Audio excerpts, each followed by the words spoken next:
नमस्कार, मी श्रीधर जोशी. आपण पाहतात व्हिडिओ चॅनल कर्मचारी मित्र. बंधू भगिनींनो, आज शुक्रवार दिनांक 2 फेब्रुवारी 2024 आणि हा व्हिडिओ आहे व्हिडिओ क्रमांक 373. मित्रांनो, आजच्या व्हिडिओमध्ये प्रश्नाने उत्तर देण्यास सुरुवात करण्यापूर्वी 2-3 गोष्टीचा खुलासा. एक, अनेक कर्मचारी असं मला सांगतात की मी जो नंबर दिलेला आहे आपल्याला तो नंबर लागत नाही. मी आपल्याला नंबर दिला आहे, मी दर सोमवारी यशदामध्ये उपलब्ध असतो आणि सोमवारी माझा तिथला जो नंबर दिलेला आहे 02025608 तेव्हा त्या दिवशी सोमवारी जर फोन केलात तर मी तिथे उपलब्ध असेल. माझ्या मुलाखतीची वेळ ठरवून घेण्याकरता जो मी नंबर आपल्याला दिला आहे तो नंबर आहे 02025608 25608163.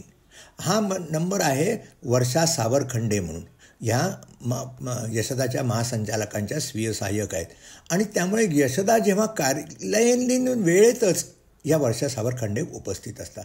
तेव्हा आपल्याला मुलाखतीची वेळ ठरवून घ्यायची असेल तेव्हा कार्यालयीन वेळेतच वर्षा सावरखंडेंची आपण कृपया संपर्क साधा. आता दुसरं आपल्याला काही लोक विचारतात, माझा ईमेल ॲड्रेस मागतात. आपल्या हा जो व्हिडिओ प्रकाशित केला जातो त्याच्यावरची पहिली जी साईट आहे त्या साईटवरच पहिली जी स्लाईड आहे, साईट नाही स्लाईड, त्याच्यावर माझा ईमेल दिलेला आहे आणि तो कर्मचारी मित्र @gmail.com हा ईमेल ॲड्रेस आहे. आता तिसरा एक मुद्दा, गेल्या 26 जानेवारीला मी व्हिडिओ प्रसारित केला आणि त्याच्या आधी आदल्या 4 दिवसामध्ये राम मंदिराचं उद्घाटन झालं होतं आणि म्हणून मी साहजिकच की असं मी म्हटलं की या देशामध्ये आता रामराज्य निर्माण झालं पाहिजे आणि त्याच्यामध्ये शासकीय कर्मचाऱ्यांची भूमिका खूप महत्त्वाची आहे. काही लोकांचे त्याच्यात अत्यंत चांगले अभिप्राय आले, पण एका कर्मचाऱ्यांनी असंही देखील सुचवलं आणि काय की आपली जे आहे हे आपला जो सर्व राज्यकारभार आहे तो राज्यघटनेसारखाच झाला पाहिजे. म्हणजे रामराज्याच्या ऐवजी राज्यघटनेपर्यंत झाला तर सर्वच व्यवस्थित होईल आणि सर्वजण सुखी होतील. या त्यांच्या मताशी मी सहमतच आहे. पण रामराज्य म्हणजेच काय? राज्यघटनेच्या प्रमाणेच कारभार व्हायला पाहिजे. आपल्या राज्यघटनेच्या मूळ जी प्रत आहे त्या मूळ प्रतेमध्ये या भारतीय संस्कृतीमधली जे महत्त्वाचे टप्पे आहेत मग त्याच्यामध्ये गौतम बुद्धांचा फोटो आहे, महावीरांचा फोटो आहे, रामराजांचा फोटो आहे, महालक्ष्मींचा फोटो आहे, महात्मा गांधींचा फोटो आहे, सुभाषबाबूंचा फोटो आहे. म्हणजेच भारतीय जे संस्कृती आहे ते कल्चर ज्याला म्हणतात त्याच्यावर आधारितच ही राज्यघटना झालेली आहे. आणि आपण म्हणतात ते खरंच आहे. शासकीय कर्मचाऱ्यांसाठी नियम का असतात, घटनेमध्ये का तरतुदी आहेत, कारण त्याच्याप्रमाणेच कारभार होणं आवश्यक आहे. आणि म्हणजे रामराज्य येणे म्हणजेच काय, राज्यघटनेप्रमाणेच कारभार होणं आवश्यक आहे. चला प्रश्नांची उत्तरं देण्यास सुरुवात करतो. पहिला प्रश्न, या प्रश्नकर्त्यांचं म्हणणं आहे की फौजदारी यांच्यावर कार्यवाही झाल्यामुळे, गुन्हा दाखल झाल्यामुळे यांचं निलंबन झालं आहे. आता यांचं म्हणणं, दोषारोप निर्गमित कोण करेल? जर आपल्याविरुद्ध विभागीय चौकशी सुरू करायची असेल तर दोषारोप हा शिस्तभंग विषयक अधिकारी किंवा नियुक्ती अधिकाऱ्यांना द्यावा लागेल. आता आपण म्हणता आणि फौजदारी गुन्ह्यामध्ये मात्र जे तिथला जो चार्जशीट ज्याला म्हणतात ते न्यायालयामध्ये जे पोलीस इन्व्हेस्टिगेशन केल्यानंतर मग आपल्यावर त्याच्यावर दोषारोपपत्र जाईल. पण आपल्याला दोषारोपपत्र विभागीय चौकशीमध्ये हे नियुक्ती अधिकारी देतील. आता आपण म्हणता त्याप्रमाणे 9 जुलै 2019च्या निर्णयाप्रमाणे 3 महिन्यामध्ये जर आपल्याला दोषारोपपत्र दिलं नाही तर आपल्याला सेवेत पुन्हा घेणं आवश्यक आहे. आणि त्यामुळे फौजदारी गुन्हा जरी दाखल झाला तरी शासनाने म्हणजे विभागीय म्हणजे नियुक्ती अधिकारी आहेत किंवा शिस्तभंग विषयक अधिकाऱ्यांनी त्यांना विभागीय चौकशी सुरू करणं खरं आवश्यक आहे. पण तशी सुरू झाली नाही म्हणून तुम्ही 9/7/2019च्या शासन निर्णयाकडे आपल्या सेवेत पुनर्स्थापना करावी अशा तऱ्हेची मागणी नियुक्ती अधिकाऱ्यांकडे करा किंवा नंतर मग अपिलीय अधिकाऱ्यांकडे करा. आणि तेही जर झालं नाही तर मग आपल्याला मॅटमध्ये जाण्याचा विचार करता येऊ शकेल. चला प्रश्न क्रमांक 2, या प्रश्नकर्त्यांचं म्हणणं आहे की कर्मचारी सुट्टीचा अर्ज टाकतो आणि वरिष्ठ तो हेतुपुरस्सर स्वीकारत नाही, तर यावर उपाय काय?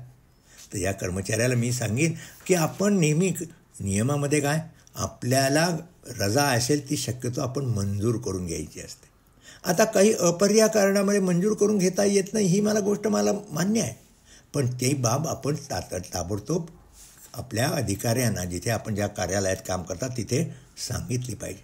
आणि आपण कामात जर चांगले असाल, बाकी कुठल्या प्रकारची आपलीकडची गैरवर्तणूक नसेल आणि त्यामुळे सुट्टीचा जर अर्ज आपण दिलात तर आपल्याला तो सहसा नाकारला जाणार नाही.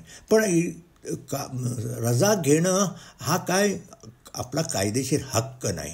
म्हणजे आपल्याला रजा मंजूर केलीच पाहिजे असं आपल्याला म्हणता येत नाही.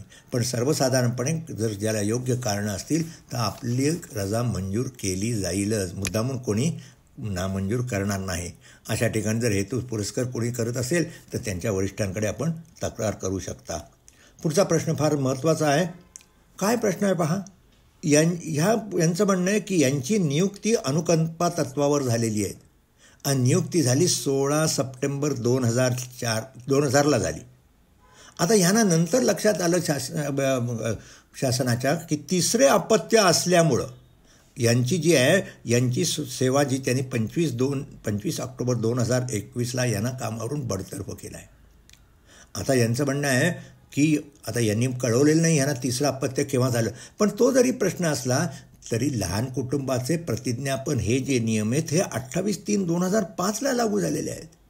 आणि म्हणून या कर्मचाऱ्यांच्या बाबतीमध्ये, या प्रश्नकर्त्यांच्या बाबतीमध्ये हे नियम लागू होणार नाही. आणि त्यामुळे त्यांना जे बडतर्फ केलं गेलेलं आहे तो त्यांच्यावर एक अन्यायच झालेला आहे. कारण शासनाने देखील आपल्या एका माहितीच्या अधिकारात एक उत्तर दिलेलं आहे.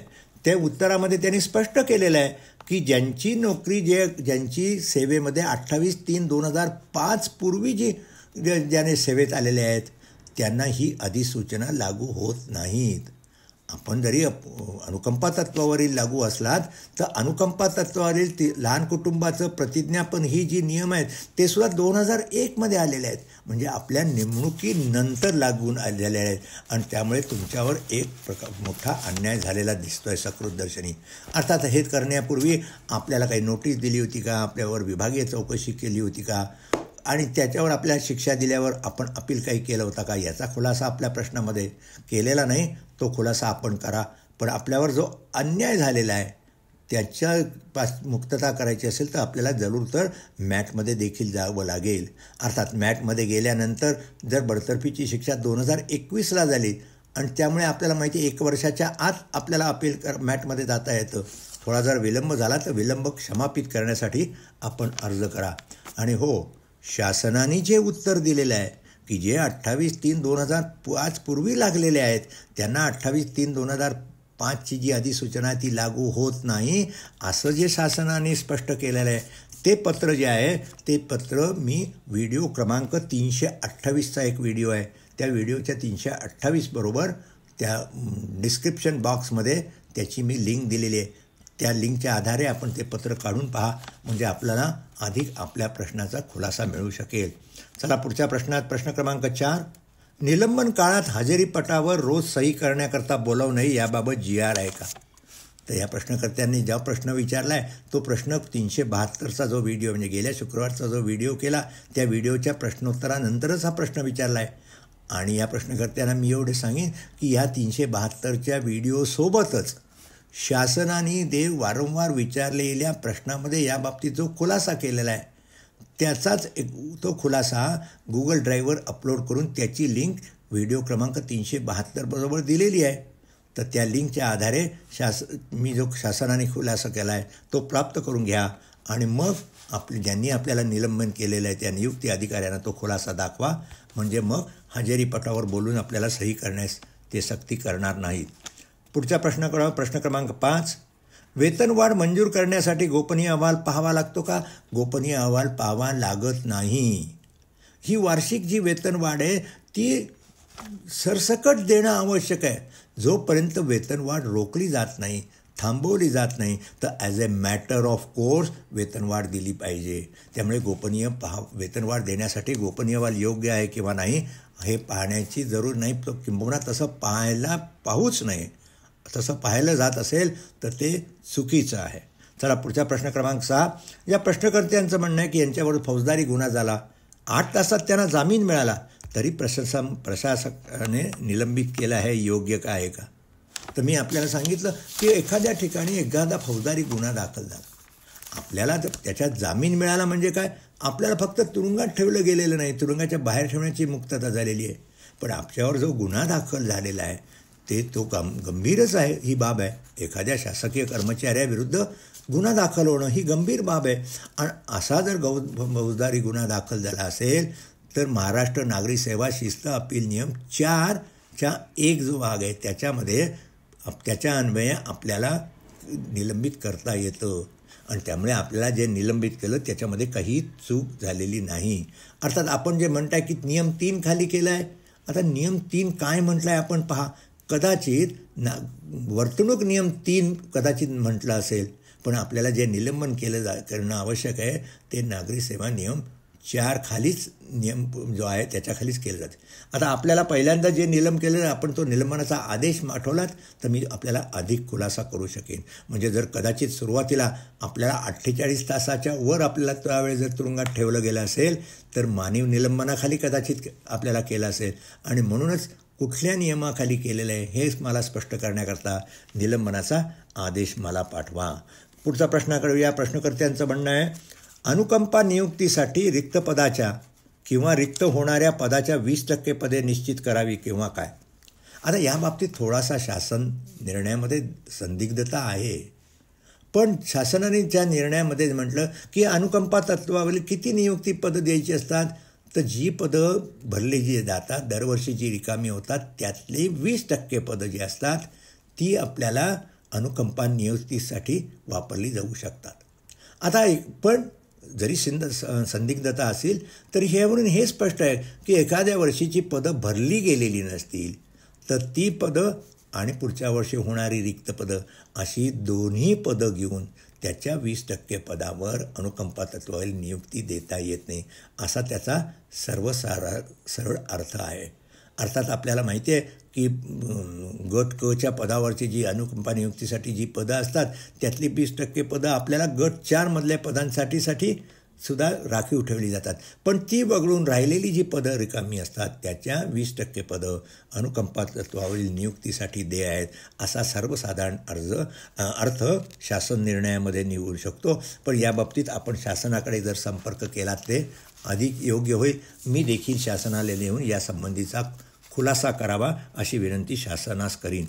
पुढच्या प्रश्नाकडे या प्रश्न क्रमांक 8 प्रश्न फार महत्त्वाचा पुन्हा आहे. हा अनुकंपा तत्वावरील नियुक्तीबाबतचाच आहे.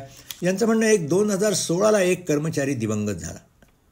त्यांच्या मुलाने अर्ज केल्यानंतर परंतु कागदपत्र काही अपूर्ण होती त्यामुळे त्यांचं अनुकंपा तत्वावरील नियुक्तीसाठी जी प्रतीक्षा यादी आहे त्याच्यामध्ये नाव समाविष्ट नाही. आणि आता तो जो मुलगा आहे तो 2022मध्ये वारला. आणि मग आता मारल्यानंतर कुटुंबातील मुलींनी 2023 म्हणजे 7 वर्षांनी अर्ज केला आहे. तर त्यांचं म्हणणं आहे तर हा विलंब क्षमापित करता येईल का. हा विलंब क्षमापित करता येणार नाही. त्यावेळच्या मुलांनी देखील अर्ज त्यावेळी दिलेला असता तर एक वेळ विचार करता येऊ शकला असता. पण मुलांनी केलेला अर्जच नाही आहे. केला असेल तर त्याचे सर्व काही कागदपत्र दिली नव्हती आणि त्यामुळे त्याचं नाव प्रतीक्षा यादीत आलेलं नाही. आणि 7 वर्षांनी आता अर्ज मुलीने केला आहे तर विलंब क्षमापित करता येणार नाही. कृपया एक लक्षात ठेवा, अनुकंपा तत्वावरील नियुक्ती का दिली जाते. कर्मचारी सेवेत असताना दिवंगत झाला त्यामुळे कुटुंबावर जो आघात पडतो, एक प्रकारचं जे संकट कोसळतं त्याच्यामध्ये हातभार लावण्याकरता फक्त ही अनुकंपा तत्वावरील नियुक्ती योजना आहे. या प्रश्नकर्त्यांचा दुसरं म्हणणं आहे, अनुसूचित जमातीची जात वैधता प्रमाणपत्र सादर न केलेल्या किंवा अवैध ठरलेल्या कर्मचाऱ्यांना सेवाविषयक लाभ व सेवानिवृत्तीविषयक लाभ देऊन त्यांची 1 दिवसाचा खंड देऊन सेवा वाढविण्यात यावी अशा त्यांनी सूचना केलेल्या आहेत. आता यामध्ये त्यांनी म्हटलं आहे की यांना वेतनवाढ द्यावी किंवा नाही. आता या बाबतीमध्ये मी सांगेन की याबाबत आपण शासनाकडूनच खुलासा प्राप्त करून घेणं आवश्यक आहे.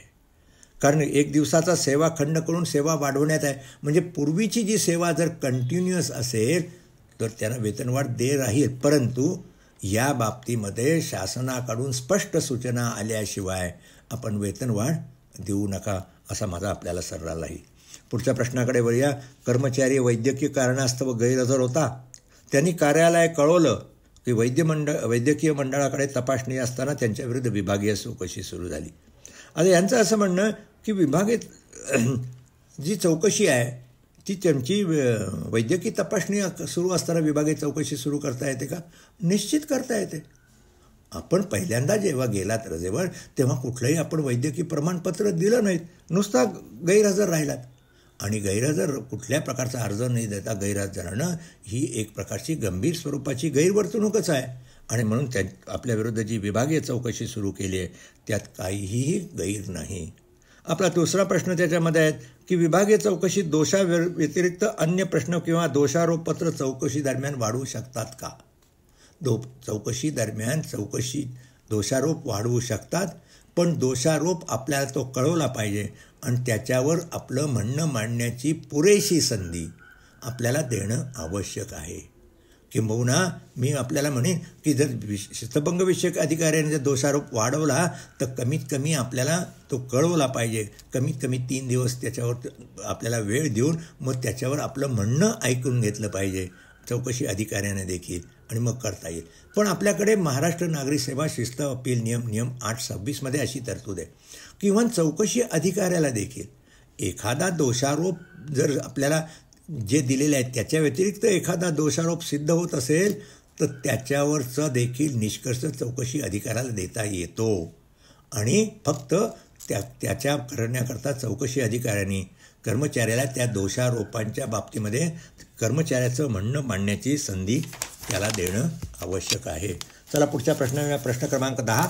या प्रश्नकर्त्यांचं म्हणणं आहे की एक नायब तहसीलदार पदावर कार्यरत कर्मचारी आहेत आणि आता त्यांना हे कर्मचारी अव्वल कारकुनाच्या पदावर जे कार्यरत असताना त्यांच्याकडून काही गैरवर्तन झालं आहे किंवा कामात दुर्लक्ष झालेलं आहे, दिरंगाई झाली आहे, त्याच्याबद्दल कारवाई करायची असेल तर चौकशी कोणी करायची? तर आता हे सध्या कर्मचारी नियुक्ती अधिकारी आहेत आणि म्हणून नियुक्ती अधिकाऱ्यांच्या विरुद्ध चौकशी करायची असेल तर नियुक्ती अधिकारी आणि नायब तहसीलदारांचे नियुक्ती अधिकारी शासन म्हणून त्यांनी तरी द्यायला पाहिजे किंवा जिल्हाधिकाऱ्यानं किंवा कोण शिस्तभंगविषयक अधिकारी दोषारोपपत्र कोण देऊ शकतो? नियुक्ती अधिकारी किंवा त्याच्यावरचा अधिकारी किंवा शिस्तभंगविषयक अधिकारी देखील. आणि त्यामुळे नायब तहसीलदारांना जर गौण शिक्षा किरकोळ शिक्षा देण्याचे अधिकार जिल्हाधिकाऱ्यांना असले तरी कर्मचारी जरी नायब तहसीलदार असला तरी या बाबतीमध्ये जिल्हाधिकाऱ्यांना देखील दोषारोपपत्र निर्गमित करता येतं. आणि याच्याकरता शासनाने 1/5/6/2018 एक परिपत्रक काढलेलं आहे. आणि किंवा ना तो शासन निर्णय जर महाराष्ट्र नागरी सेवा शिस्त व अपील नियम 1979 हे जर पुस्तक आपण घेतलं असेल तर त्या पुस्तकामध्ये हा शासन निर्णय आहे. पण आपला जर प्रश्न असेल या प्रकारची गंभीर स्वरूपाची जर वर्तणूक असेल तर नायब तहसीलदारांचे जे नियुक्ती अधिकारी आहेत ते शासन हे निश्चितच दोषारोपपत्र निर्गमित करण्याला आवश्यक आहे. आपलं जे म्हणणं आहे की अव्वल कारकुन यांचे नियुक्ती अधिकारी जिल्हाधिकारी असतात त्यामुळे यांच्यावर कोण कारवाई करेल? तर मी मगाशी सांगितल्याप्रमाणे जिल्हाधिकारी जर शिस्तभंगविषयक अधिकारी असतील म्हणजे नायब तहसीलदारांना किरकोळ शिक्षा देण्याचे अधिकार जिल्हाधिकाऱ्यांना असतील तर त्यांच्या विरुद्ध दोषारोपपत्र निर्गमित करण्याचे अधिकार जिल्हाधिकाऱ्यांना आहेत. पण या बाबतीमध्ये कुठली जबर शिक्षा वगैरे द्यायची असेल तर नियुक्ती अधिकारी शासन आहे. त्यामुळे शासन देखील नायब तहसीलदारांना दोषारोपपत्र निर्गमित करू शकेल. पुढच्या प्रश्नाकडे या प्रश्नकर्त्यांचं म्हणणं आहे फक्त चौकशी करायची म्हणून दोषारोपपत्र बजावले आहे. गुन्हा दाखल होऊन कोर्टात केस होणे ही गैरवर्तणूक आहे का? आपल्याविरुद्ध एखाद्या ठिकाणी गंभीर गुन्हा दाखल झाला आणि त्या ठिकाणी जर अशा काहीतरी गैरवर्तणुकीचं ॲलिगेशन आहे म्हणून आपल्यावर फौजदारी गुन्हा दाखल झालेला आहे आणि अशा प्रकारचा गुन्हा देखील दाखल होणं हे देखील त्या ज्या ठिकाणी आपण काम करतात त्या संस्थेला हे निश्चितच त्या संस्थेची त्याप्रमाणे बदनामी होते. आणि आपण जे कागदपत्र पाठवले त्याप्रमाणे आपल्याविरुद्ध दाखल झालेला गुन्हा गंभीर आहे. आपल्याकडे काही लोकांचे आधार कार्ड रबडी शिक्के वगैरे असे काहीतरी मिळालेले दिसत आहेत आणि या क्रीडाच्या बाबतीत सर्टिफिकेट देण्यासंबंधीचे काही अशी तो गुन्हा दाखल झालेला आहे म्हणजे चीटिंग वगैरे सारखा गंभीर गुन्हा दाखल झाला आहे. त्यामुळे या ठिकाणी जर विभागीय चौकशीत दोषारोपपत्र दिलं असेल तर त्याच्यात काहीही गैर नाही आणि तशा प्रकारची विभागीय चौकशी त्यासाठी दोषारोपपत्र दिलं जाऊ शकतं. आपल्याला विभागीय चौकशी सुरू केली म्हणजे काही आपल्याला शिक्षा दिलेली नाही. विभागीय चौकशीमध्ये आपलं म्हणणं आपण पूर्णपणे पाडणार. दरम्यामध्ये जर आपल्या त्या फौजदारी गुन्ह्यामध्ये आपली जर सुटका झाली तर तेही देखील आपण मांडा आणि नंतर मगच चौकशी अधिकारी निष्कर्ष काढतील आणि मगच नियुक्ती अधिकारी किंवा शिस्तभंगविषयक अधिकारी आपल्याला शिक्षा देऊ शकतील. पण म्हणजे विभागीय चौकशी जी दिलेली आहे, सुरू केलेली आहे, त्याच्यात काहीही गैर नाही. पुढच्या प्रश्नाकडे या प्रश्न क्रमांक 12. हे सेवानिवृत्त शासकीय अधिकारी आहेत. त्यांचं असं म्हणणं आहे की यांना तात्पुरतं निवृत्तीवेतन दिलं जातं आहे. तात्पुरतं निवृत्तीवेतन का दिलं जात आहे याची कल्पना नाही. त्यांच्याविरुद्ध काही विभागीय चौकशी किंवा फौजदारी कारवाई प्रलंबित आहे म्हणून आहे का पेन्शनचं काही प्रकरण पूर्ण होऊ शकलं नाही म्हणून तात्पुरतं निवृत्तीवेतन दिलं जात आहे, याचा खुलासा प्रश्नकर्त्यांनी केला नाही. पण त्यांचा प्रश्न आहे की 306 दिवसांचा कालावधी असाधारण रजा म्हणून धरला आहे, तर त्याचा निवृत्तीवेतनावर काही परिणाम होईल का? तर मी आपल्याला सांगेन, आपल्या सेवानिवृत्तीचा कुठला दिनांक आहे मला माहिती नाही. आता आपल्याला माहिती आहे की 6व्या वेतन आयोगानुसार आपला जो लास्ट पेड असतो त्याच्याच 50% आपल्याला निवृत्तीवेतन दिलं जातं आणि त्यामुळे त्याच्या पगारामध्ये काही त्याच्यामध्ये फरक पडणार नाही. आणि पण असाधारण रजा जी असते तो काळ निवृत्तीवेतनासाठी अर्हता जे काळ धरला जातो त्याच्यासाठी धरला जातो. म्हणजे ही जरी असाधारण रजा असेल तरी तो काळ निवृत्तीवेतनासाठी धरला जातो. परंतु हा असाधारण 306 दिवसाचा काळ आहे तो वेतनवाढीसाठी धरला जात नाही. आणि त्यामुळे साहजिकच आपल्याला जेव्हा असाधारण वेतनवाढ दिली असेल त्यामुळे आपलं वेतनवाढ जी असेल ती 1 वर्ष पुढे जाईल आणि त्यामुळे आपल्याला शेवटी जो पगार असेल तो कमी होईल. त्यामुळे आपण 6व्या वेतन आयोगाच्या नंतर रिटायर झाला असता 2007 तर आपल्याला पगाराच्या जो पगार असेल तो जर वेतनवाढ पुढे गेली असल्यामुळे साहजिकच पगार कमी होईल आणि त्यामुळे आपल्याला निवृत्ती वेतन देखील थोडंफार कमी मिळेल. चला आजच्या व्हिडिओमधील शेवटच्या प्रश्नाकडे वळूया. हे जिल्हा परिषद कर्मचारी आहेत, हे मुस्लिम धर्माचे आहेत आणि यांनी दुसरा विवाह म्हणजे पहिली पत्नी हयात असताना दुसरा विवाह केला म्हणून जिल्हा परिषदेच्या मुख्य कार्यकारी अधिकाऱ्यांनी यांच्याविरुद्ध विभागीय चौकशी केली. आता यांचं म्हणणं होतं की पहिल्या पत्नीस यांनी तलाक दिला आणि मग त्यांनी दुसरा विवाह केला आहे आणि तसं त्यांनी कळवलं होतं ती गटविकास अधिकारी यांना. परंतु आणि ह्यांचं असं म्हणणं की जो तलाक दिला आहे तो इस्लाम धर्मशास्त्रानुसारच दिला आहे किंवा मुस्लिम धर्मशास्त्रानुसार दिलेला आहे. परंतु आपल्या पहिल्या पत्नीने कौटुंबिक न्यायालयामध्ये तक्रार केली आणि कौटुंबिक न्यायालयाने स्पष्ट असा निकाल दिला आहे की आपण जो विवाह केलेला आहे तो विवाह मुस्लिम धर्माप्रमाणे नाही, म्हणजे धर्मशास्त्राप्रमाणे नाही. म्हणजेच काय, आपण जो तलाक दिलेला आहे तो बेकायदा आहे, म्हणजे तलाक दिलेला नाही. म्हणजे थोडक्यात आपली पत्नी हयात होती आणि आपण दुसरा विवाह केला आहे आणि त्यामुळे आपण विभागीय चौकशीमध्ये निश्चितच दोषी ठरले जाणार आणि दोषी ठरल्यावर काय शिक्षा द्यावी हे सर्वस्वी मुख्य कार्यकारी अधिकारी यांच्यावर अवलंबून राहणार आहे. पण निश्चितच आपल्याला ही जबर शिक्षा होणार आहे. मग ती कंपल्सरी रिटायरमेंट असेल, कामावरून काढून टाकलं जाईल किंवा बडतर्फ देखील केलं जाऊ शकेल. तेव्हा आपण विभागीय चौकशीला सामोरं जा पण आणि मग आपली बाजू तिथे मांडण्याचा आपण प्रयत्न करा आणि मग शिक्षा झाली त्यानंतर मग काय पुढं करायचं, अपील करायचं किंवा काय या संबंधित योग्य वेळेस माझ्याकडे मार्गदर्शन आपण ईमेल पाठवून मागू शकता. मित्रांनो, खूप वेळ झाला, आता येथेच थांबतो. आपल्याला हा व्हिडिओ आवडला असेल किंवा कर्मचारी मित्र या व्हिडिओ चॅनलवर आत्तापर्यंत जे 372 व्हिडिओ केलेत त्यामध्ये जर आपल्याला काही उपयुक्त माहिती उपलब्ध असेल तर हाच व्हिडिओ नुसता पाहू नका, तर कर्मचारी मित्र या व्हिडिओ चॅनलला सबस्क्राईब करा. पूर्वीचे व्हिडिओ आपल्याला पाहता येतील आणि आपल्या सेवाविषयक प्रश्नांची सोडवणूक हे व्हिडिओ पाहून निश्चित होऊ शकेल.